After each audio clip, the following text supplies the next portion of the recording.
is easy to add complexity. Like it's easy to bolt stuff on. We're going to start here and then bolt on and do more. And it makes sense as you think about it. But with these big implementations, as an example, it's like adding more complexity is actually not the right thing to do. You really need to be focused on trying to simplify. Like that's actually the hardest thing to do is to take the complex and to simplify it.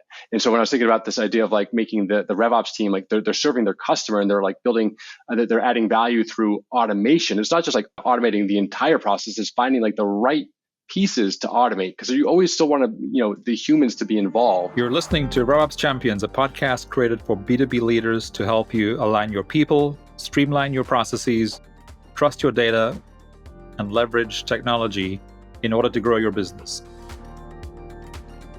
We're your hosts, Brendan Denewell and Amy Weaver.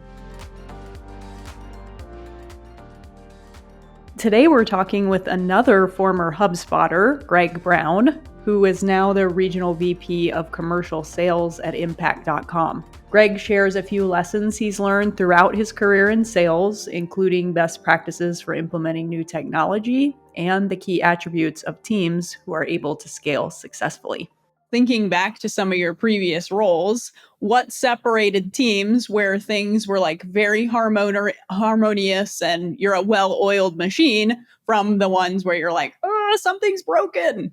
The best performing teams where this all worked well, they had a North Star. So like everyone knew what the mission was, whether it was sales, CS, marketing, or a combination of them all.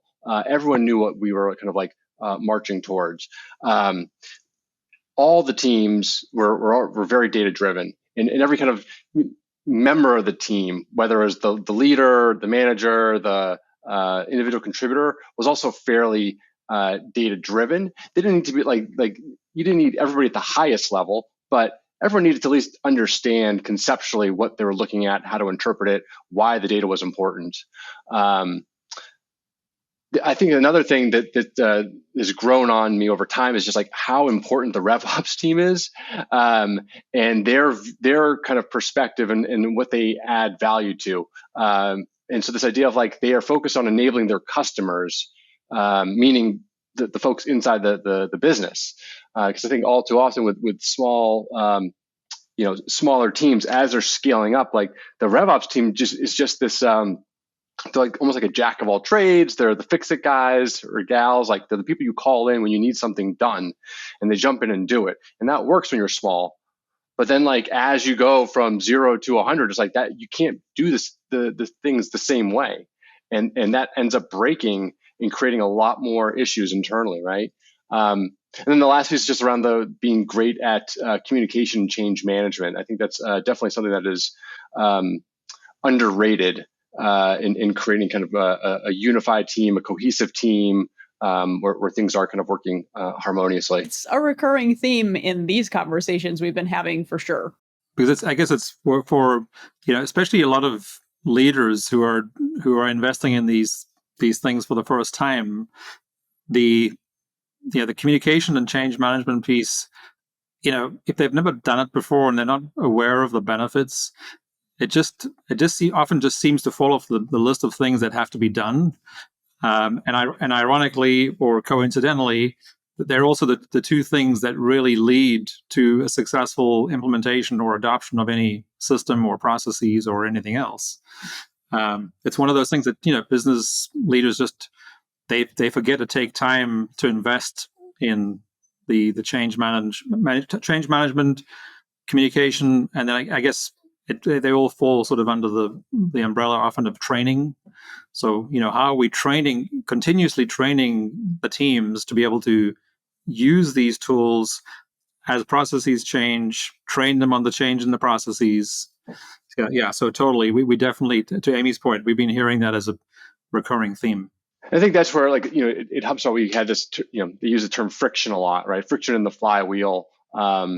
And friction just within the business, and that's where a lot of it comes from on the internal side. Is people aren't, the expectations aren't set, right? The change management, the communication isn't there, and it just creates a lot of these like skinned knees and skinned elbows, these nicks and cuts that take away from things working well together. It feels a lot worse, right? Than like more often than not, people are able to get through it, but it's a more painful process that way. You had some really good insight in steps that you need to go through, sort of best practices for adopting new technology within the team. I think this would be a good opportunity to dig into those. I like the sharing of the vision. Why are we doing this? What does it mean to everyone? And then ongoing through the implementation of it and implementing those processes. It's all learned through experience, right? So when you don't know what's going on and like, all right, here's the new tool, and you're just like, all right, here's the training, and we jump in, it's like you miss the kind of broader context as to why this is important for the entire business, right? And for the most successful teams, like everyone's invested in the success of that business. You know, that they got this like North Star, and so it's important to treat them like an owner, and to train them and educate them as to like what's actually happening. Why are we doing this thing? And then from there, being able to, set the expectations, give them the here's the tools that we're going to be implementing, or here's the process we're going to be trying out. Here are the expectations of that. We're going to provide these trainings for you, right? Make sure that the teams kind of know what to do, how to do it. Make sure that there's a feedback loop. Like we see that all the time where there isn't necessarily a feedback loop. And so, AEs, as an example, if you're rolling out a new sales tool, like an issue comes up, a question comes up, and they don't know who to get it back to, and so you need to be able to like take that feedback and quickly get it fixed. Recently, I saw someone do it was like a data intelligence or like lead intelligence type of system, and they rolled it out to everybody, and there were a couple like issues of how like ratings were passed through, right, or fields that need to be updated or whatever, and it creates all this commotion amongst the actual users. And then without that feedback loop, like they don't know where to go to get this thing fixed. And so it just creates more noise and more like issues internally. And so having a team in place that actually is going to try it out first, give initial feedback, you do it for this use case. When HubSpot did their own, moved off of Salesforce and onto their own HubSpot CRM, I think that was one of like the key learnings that they had implemented. And so like, the team that I was on at the time and working with, like we were one of the last folks to move over. And it was because they identified, we're gonna do this in a kind of a staged approach. We're gonna have a pilot team on this segment, this geography with this type of companies, and then slowly grow it out over time, because they saw that like the needs for an SMB sales team are different than the needs of an enterprise sales team, that are different than a channel partnership sales team, as an example, and that's different than a customer success team, and so forth. And so being able to take these small iterative approaches made the whole process much smoother. Right. Well, and then when you have like the hiccups or the little kinks in the process, it's way less painful when it's 8 folks, 10 folks versus your entire organization realizes this at the same time. The other key thing that gets maybe not as much discussion is just how it helps create a lot of positive momentum behind the change. I think generally speaking, I don't know, maybe I'm off on this, but I feel like a lot of people don't like change. It's scary. It forces them to do something new. And so like being able to get some wins from the pilot team and publicizing those creates some excitement, right? People are running towards that as opposed to dreading having to go through that. And so definitely having kind of a pilot team can ease a bunch of like the initial errors, but also build that kind of positive momentum. And then you pair that with that phased rollout and just creates everything much smoother. And then, making sure there's just like a clear process for training and like asking the questions and logging the tickets and providing that feedback. The one thing I think that's most companies, I would say, miss at this point is visibility into the team or the person that submits the ticket. Okay. Because that can feel like, if you're an AE and you like in the example of the lead intelligence is like, submit this ticket or send an email to this person or send this Slack, into this channel, and then it just goes off into the ether. And you have no idea where it stands and like, did anyone see this? Meanwhile, the person on the other end, like they're probably collecting a bunch of these things, and they have to figure out how to best manage their time and prioritize what they're doing.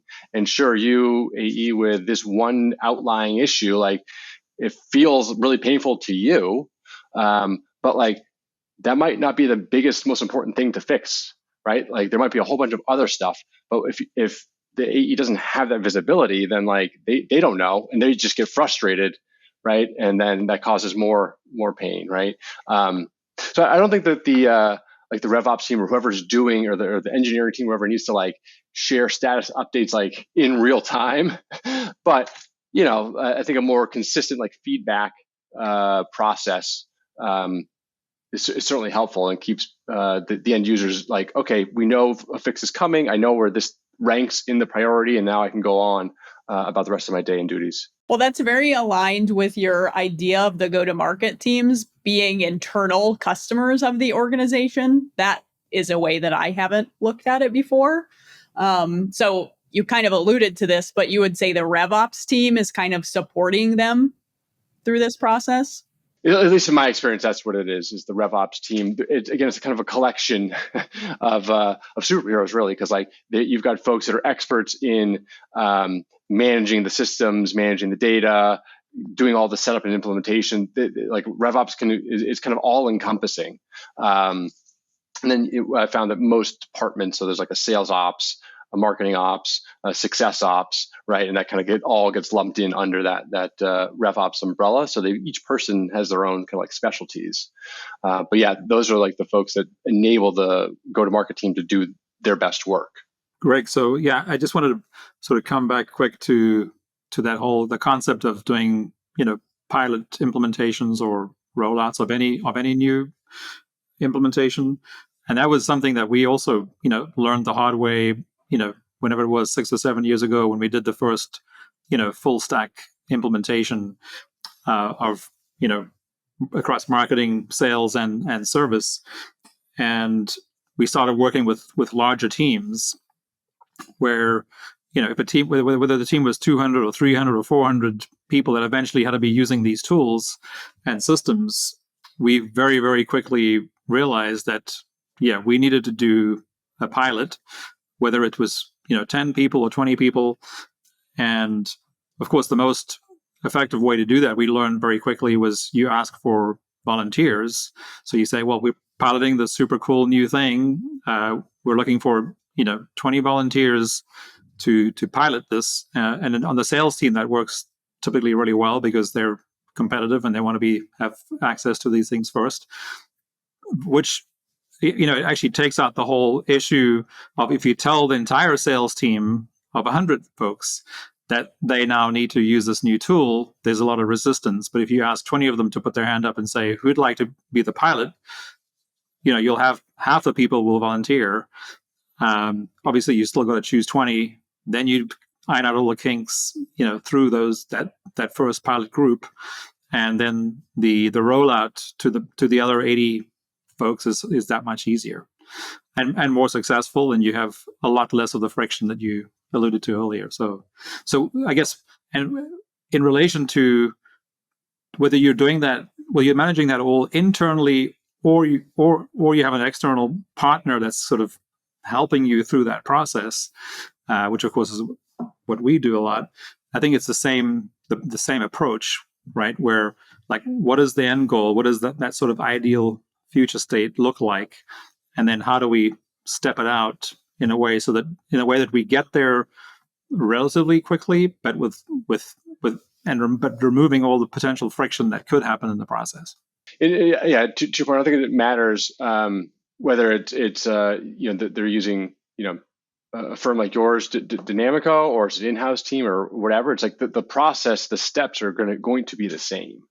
And either way, it requires like leadership's buy-in and communication at the highest level to set the table and set the stage for what's going to happen.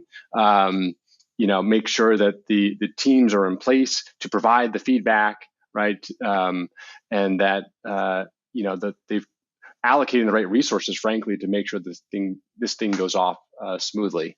I think sometimes business start with the best intentions, but then other things come up and they get distracted, and it's like, this is still working, we're still doing this implementation, but their attention is elsewhere.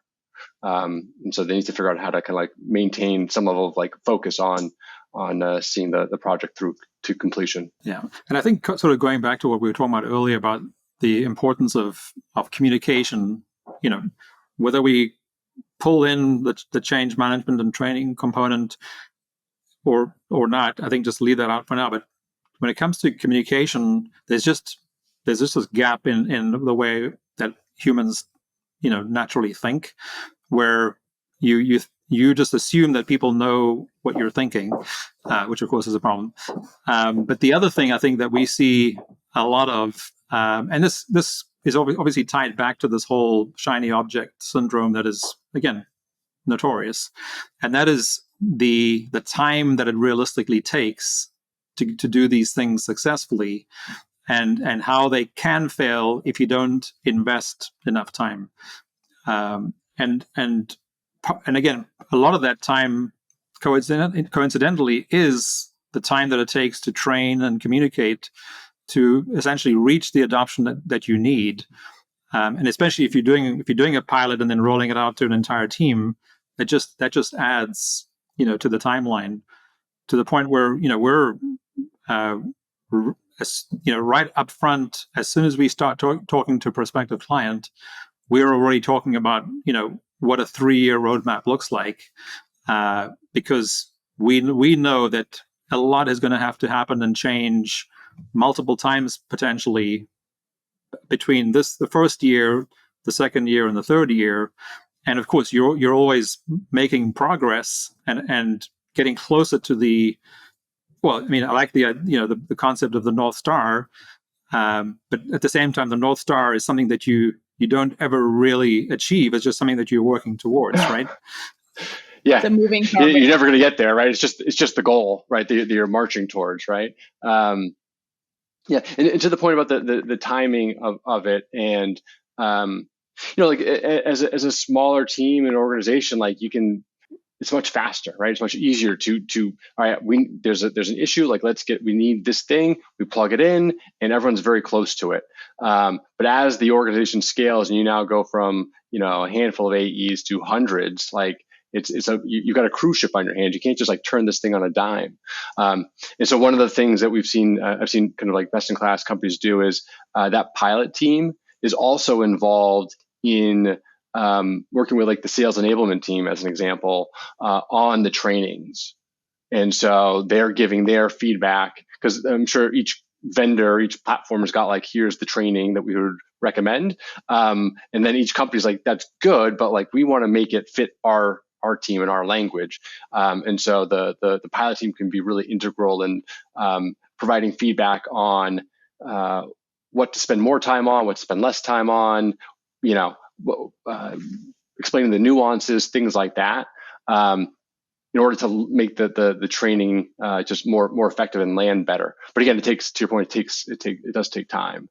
But like when you're at that size, like you don't really have that much of a choice. Otherwise, it's going to be a failed implementation, a waste of everyone's time and resources. Yeah, and I think also, what we've seen, working across, many different industries, is that taking that sort of engineering approach, which doesn't come natural to all industries, where you're continuously iterating and improving.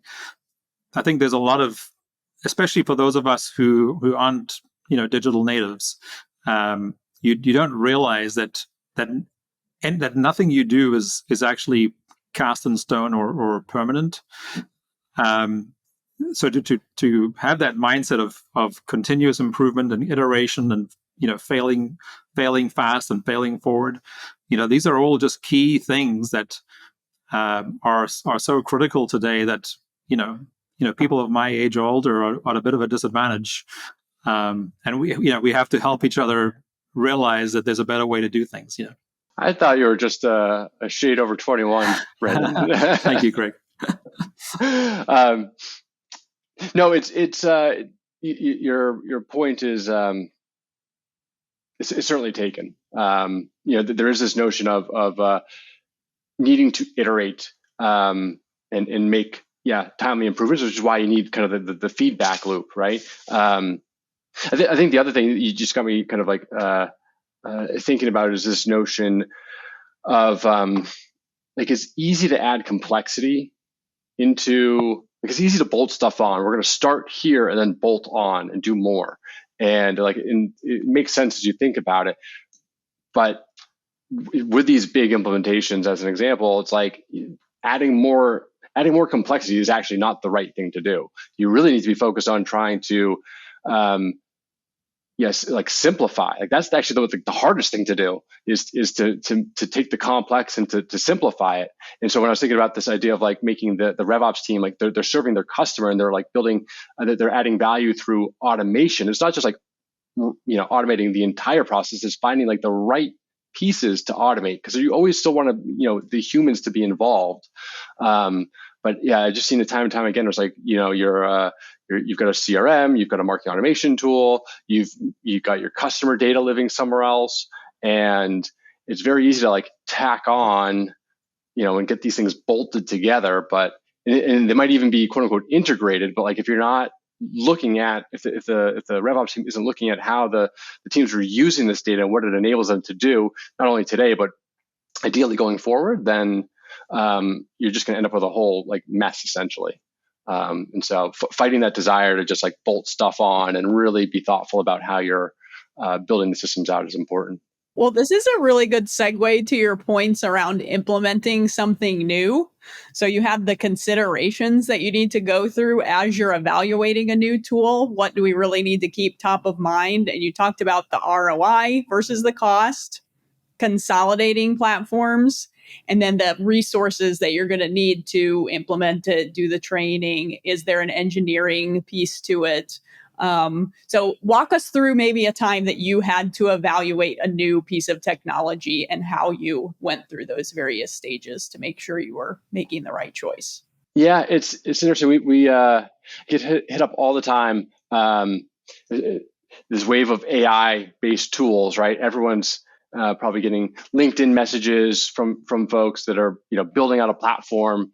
For me, being more on like the sales side of the go to market function, have sat through a number of demos where folks are wanting to basically the pitch is like your reps are on the phone and they're having these great conversations, but like that data isn't getting into the CRM, and so we can like help automate a bunch of that stuff for you. And it sounds cool, like having been a rep and I know the challenges of putting that data into the CRM, like that is a pain that is felt at the IC level, and the lack of the data hurts the rest of the org, right? But the actual like reviewing the actual like ROI on that one particular piece, at least in today's economy, like just focusing on time savings isn't really going to be the thing that is going to move the needle with the executive team, right? So we have to have like other things that we're looking at, and usually it's around are there key company priorities or initiatives that this tool is kind of aligned to. The other piece is like, again, this bolting on, right? It's the days of having one specific tool that does one thing and just tacking stuff on, like that's gone. Most companies, including the ones that I'm at, like we're looking to consolidate. There's power in having a platform that can do multiple things where the data is shared, and you've got this like almost like a data lake that everyone can take advantage of. So we definitely look at that. And then the last piece is like, even if everyone's on board, the ROI looks amazing. It can consolidate a bunch of stuff into one system. If our engineering teams or implementation teams don't have the bandwidth to support this, it's kind of a no-go. So like we need to understand what their roadmap is, what the other needs of the businesses are, and then using that kind of factors in as well. And then once all those things align, it's like, all right, now this is something that would make sense, and it's definitely a more thoughtful process for sure. Do you have some examples from your career of where everything went right, or maybe not so much? More so on the other side, I'd say. On where things have gone right, I remember at HubSpot when we ended up getting Gong early on, and that was an example. At the time, there really weren't any other tools out there that were like Gong. The ROI, the expected benefit, was huge because it wasn't just recording the calls. It was enabling the sales team and the sales leaders to better coach their teams. It was enabling the onboarding team to use that for onboarding new reps, and that was important as we were scaling up. It enabled the customer success teams to understand what was going on maybe before they got a client. So tons of use cases for the same tool. Right, tons of use cases. My understanding of like the engineering and the implementation resources, it wasn't that much of a lift, and so they made it relatively easy for us to get a pilot kind of up and running, and then they aligned. We were part of a pilot team, so there was 20 or so folks that were trying this thing out that had the enablement from the Gong reps. The product was frankly easy enough to use that we were able to see a bunch of quick wins right out of the gate. So that worked really well. I've also seen other examples where they're great tools. I know a bunch of folks in current team wanted Scratchpad. And it makes data entry for CRM so much easier. But again, it's one of those things that while it solves the individual, like the individual AE's challenges, and it's great for them from an organization perspective and rolling it out beyond just one team in North America to a team globally, that's where the other pieces didn't factor in. So that's an example of that, of what you were saying earlier about the data flowing back up because it wasn't fully integrated in the correct way, and then the training piece was hard to do. The training was easy. Like Scratchpad is a great tool, and it enabled the sales team, but the ROI and expected benefit piece wasn't there. It helped individual contributors and like the platform consolidation. So those two pieces, like it enabled the ICs to make sure that Salesforce was cleaning up the date and adjust stages and add their notes and all that easier. However, like we still had to use the CRM, and the CRO is looking at this saying, that's great that it makes your life easier, but like we've got other things that we need to do. Updating CRM is just kind of like a core part of your job. So like, why we're not going to invest more money in this front because that takes away our ability to invest over here where we might be able to invest in like more insights and intelligence data that makes you more productive from a sales, hunting new prospects and things like that. Helping you stay focused on the North Star. Exactly. Yeah, but of course, and which of course is a great analogy because we've essentially we've done the full arch or arc, depending on how you want to think about it. But because Greg, so one of the sort of the pillars that we talk about always in RevOps, it's a little different to how you say it because again, you've always come from a SaaS perspective, right? But for us, it's people, process, data, and technology, which is again not different, to what you were saying. We just the product is the part that we think about differently, and again, it also depends on your go-to-market, etc. But so we've now done the full arc from what starts the people getting off to the right place and then having the right alignment is what you're referring to as the North Star, right? But what are all these steps that have to happen from people, aligning the people, the teams, marketing, sales, and success? What are the processes in the handoff between marketing, sales, and success? What is the data flow, agreed data flow, and KPIs for each of the teams, and how do they what's the SLA for the handoff from marketing to sales to success? And only then can you really successfully implement the technology to make that all better and faster. Yeah, evaluate technology when you're talking about building your tech stack to support all of those other things. It's a good point, right? Because I see this all the time where it's like on the sales side, we might have a sales process and steps or stages in the CRM, and like having a clear and agreed upon definition of what these things are just on one team is so important, because like when you don't, what ends up happening is that you've got if you go from discovery to demo as an example, like when does that actually happen? And it may not seem like a big deal, but like what ends up happening, if people aren't aligned, then you start getting these one rep has got an average days to close of like 100 days, whereas everyone else has got average days to close of 20 days as an example. It's like, well, why does one rep have, why is it taking them so much longer, right? And that's just one example. Now you expand that to when sales hand something over to success, when marketing is involved, right? Like, and typically those are functions that live inside of different tools. And each team is getting better. They've implemented the tool, that they're using it. They've figured out like the right kind of like playbooks, and they're making their teams more efficient with it. And then, but there are these areas of overlap where the teams meet each other, and so you need to make sure that like there's everyone's on board and understands like how these things work together.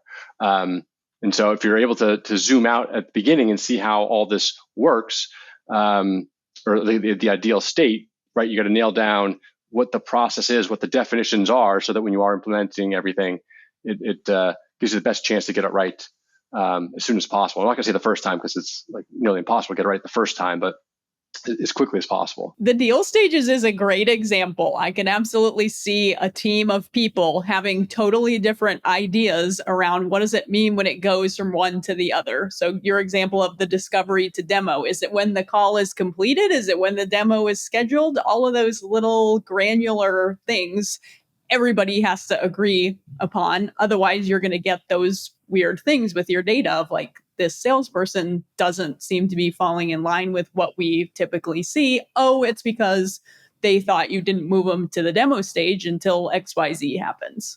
And there's broad implications about this, right? Because like, for example, a lot of AEs that I know will keep, they fundamentally like the sales pursuit is over. The prospect is maybe said, the timing is not good right now, but check back in 4 months, right?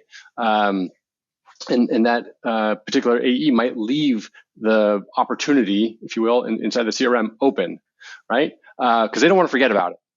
And they're going to set that next step date out 4 months, and then they're going to follow up. And so in their minds, they're like, I am working this deal, and there's validity to that.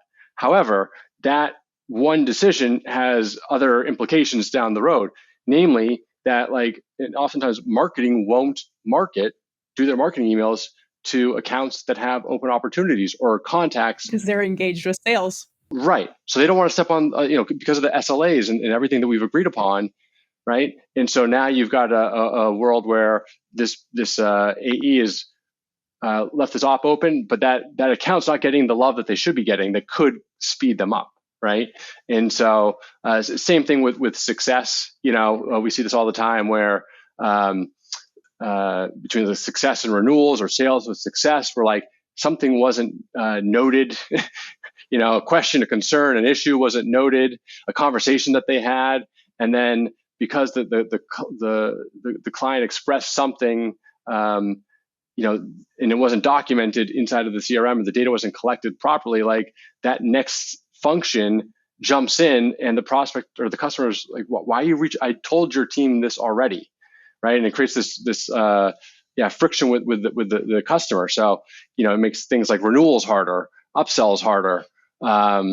So yeah, absolutely. These it's important to understand not only like your function, but also what are all the other teams doing, and how does your role like kind of impact all of that? Yes. And to quote your former colleague who we talked to a few weeks ago, RevOps is the glue that holds all of these various components together. Michael Ewing had a great story about how things can go wrong when the wires get crossed between sales, marketing, and customer services, and not giving your clients a good experience.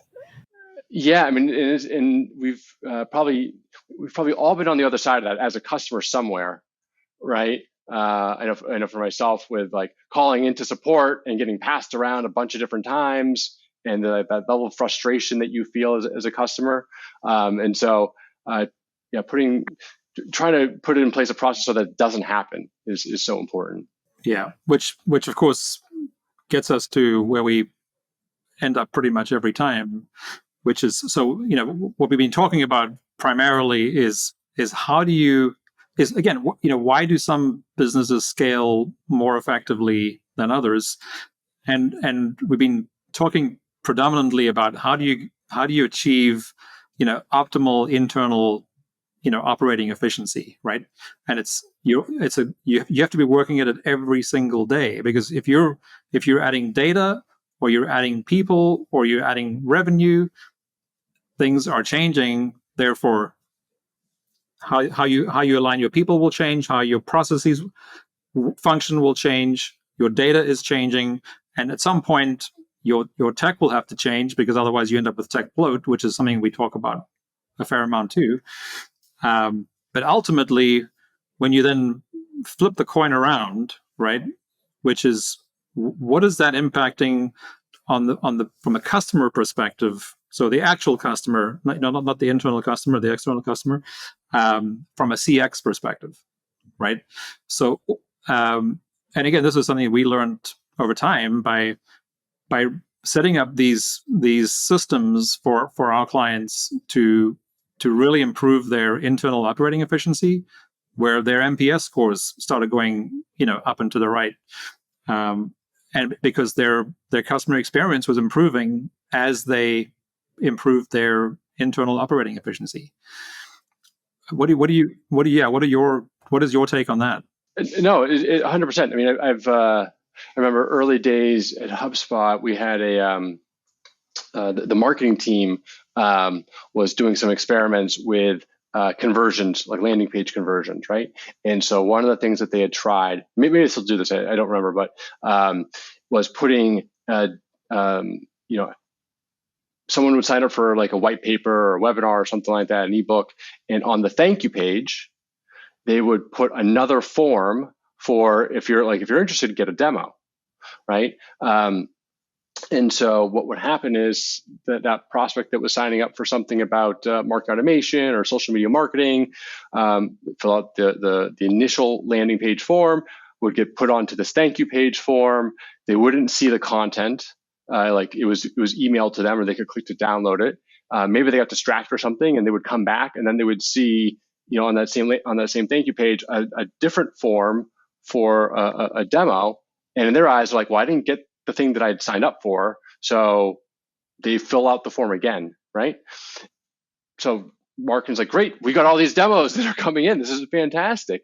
And and then inside of CRM, like the AEs were getting these demo requests. Those were like the most valuable leads that you could get. So everyone was thrilled to get them. And so they started, following up. Hey, I saw you requested a demo. Let's schedule a time. And then they get on the phone with these people, and the person's like, I didn't request a demo. I was trying to get this other thing. And just create, so it's like that one simple test, like sure, boosted conversions for a little while, but like that created a point of friction. And the customer now has this feeling of like, do they not, this is HubSpot, how do they not know what I've signed up for? Right. And so you see that like kind of similar examples play out across the different like areas of overlap. So that's, sales and marketing. See the same thing with like CS or sales and like product, if you will, once you have a customer, and like usage. If you don't understand, if the usage data isn't fed back to the teams the right way, then you've got sales or customer success reaching out as a potential like upgrade, but they're actually having problems using your product or service. And like, why are you reaching out to me? Like, I'm clearly not happy. And then it's the Michael Ewing example. Yeah, and then the sales and CS person is like traumatized by this. And like, so it's like anytime you have these points, these kind of situations, like there's the impact on the customer, which is like they don't feel good about the brand and who they're working with, and like they want more out of their partners, right? But then internally, the rep or the AE or whoever it is if that happens a couple times, now they suddenly are like, I'm not doing this again. I'm going to wait, see what other people are doing, and that's why you need to have that feedback loop in there, because otherwise no one knows. Because everyone's experience is so much better if they do have that information and then they're proactively reaching out and saying, look, I understand you're having issues with XYZ. And we're actually rolling out this new feature that I think is going to resolve a lot of your issues. Let me walk you through that. And then it's like, oh, Exactly. Right. I so many AEs that in companies that I know that have gone from like a purely AEs doing net new sales to doing some level of like customer selling at some point. Initially, it's hard to get them to do it because they don't want to call somebody and then be looped into these support issues. They don't know, they're not the experts, and it's kind of like scary for them. So you have to build up this like, you can do it, go get it. And like we do that by giving them the data to say, hey, look, you're not calling everybody. You're calling the ones that we know have the highest likelihood to be successful with this other product, that are the best fit and probably aren't in a bad place where all they need is help, right? And so those ones we're going to give to the success team or whoever. But yeah, it's if you can arm the team the right way, it makes everything else flow better. Great case for using data as an asset. Yes. The other thing is about data being an asset is like you have so much data, but I don't think everybody understands truly how much of an asset it is, and so they don't treat it like it's anything, and so they don't capture it, they don't bucket it correctly because they don't understand how it's used by other teams, departments, and the higher ups. Ideally, there's like a company is almost like an engine, and so someone like an engineer can be standing at the controls and be looking at all the different dials and gauges and see how things are working. I think about like my car, like the engine temperature, it's got this range, right? And you kind of know when the temperatures are within range, and then if it spikes out of range, then it's like, okay, there's an issue there. I can dig deeper, and that's like kind of the ideal state. Is anyone can look at this dashboard and see how the different functions are working, and then be able to spot the anomalies, and that's how you maintain kind of like a smooth operating engine, if you will. Folks who've listened to a number of episodes are probably sick of this analogy, but I really love it. Is the first time you ever walked into a jet and you looked, you got up to the top and you looked left into the cockpit, and it's like, I remember as a kid, I don't know if I was 11 or whatever, and I look into this cockpit, I'm like, oh my gosh, how do these pilots know which of those little buttons or knobs to pull or push or whatever? And of course, as a I guess a few years ago, I learned that pilots, and this is maybe a bit of a generalization, they're only thinking about 3 KPIs or indicators at any one time, right? It's this is once they're flying, it's velocity, direction, and altitude. And so those are the 3 most prominent dials, on any airplane. And only if one of those is off, to the example you gave now, of the oil temperature or whatever it is, then they can start digging down into, okay, well, we're off track, or our velocity is dropping, or whatever there's a problem with our heading.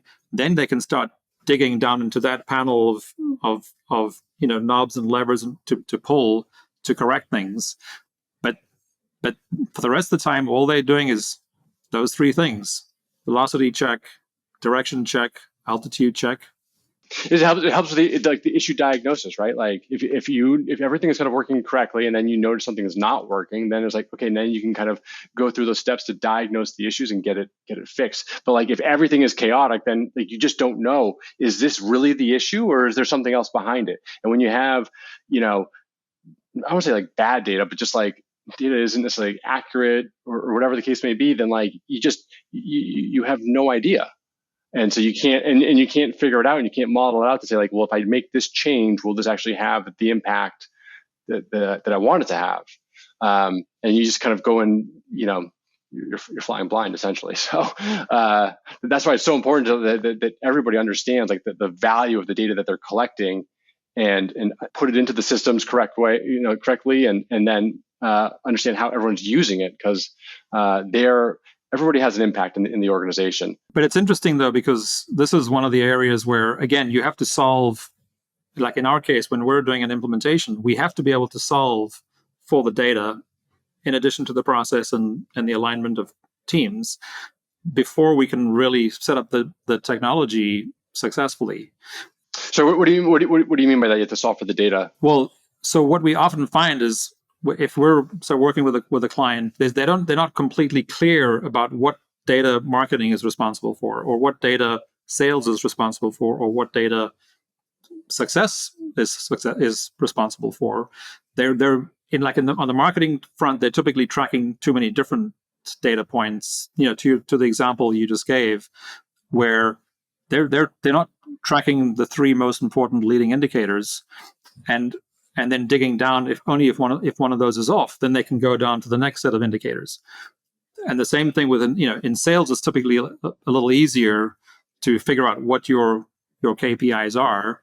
And then, of course, if one of them is off, then you go down to the next level of, well, what are the activities that are impacting those KPIs, and is there something we can do differently with those activities to get the numbers back up? That's because that's part of the process. And then so you go one step further back again as well. If the data is not clear, in other words, the KPIs are not clear amongst the individuals on the team or the total team, then there might be an issue with the process. So then you go back to the process and say, okay, so let's just see where is the issue. And of course, ultimately, if you reverse engineer the whole thing, then ultimately there might be a people issue, which could be, again, a myriad of different things. But you always start with the data, the process, and no, we think about it the same way. But you need that kind of like starting point so you can diagnose all the way down to make the correct assessment. Because I'm sure there are cases where like the determination is it's a people thing when it's actually not a people thing. It's a process thing. Exactly. And that has a huge impact on that person's life, right?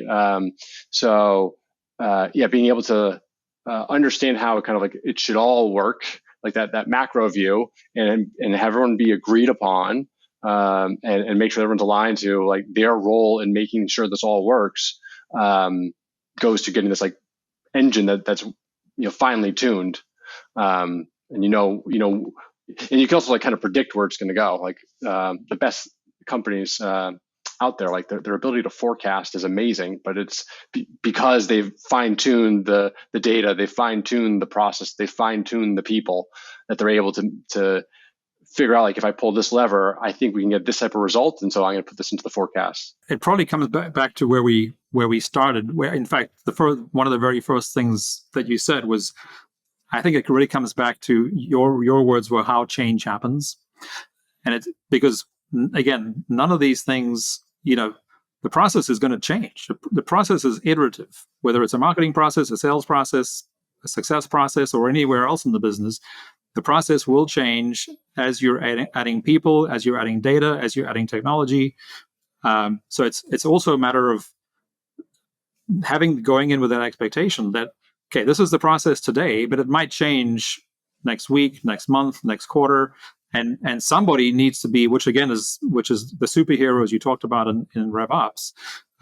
They're the ones that are tracking that, and they're bringing that back to whomever to say, okay, so this process in marketing, or between success and marketing, now needs to change because we've added 3 people in customer success and we've added 2 people in marketing, and sales is killing it.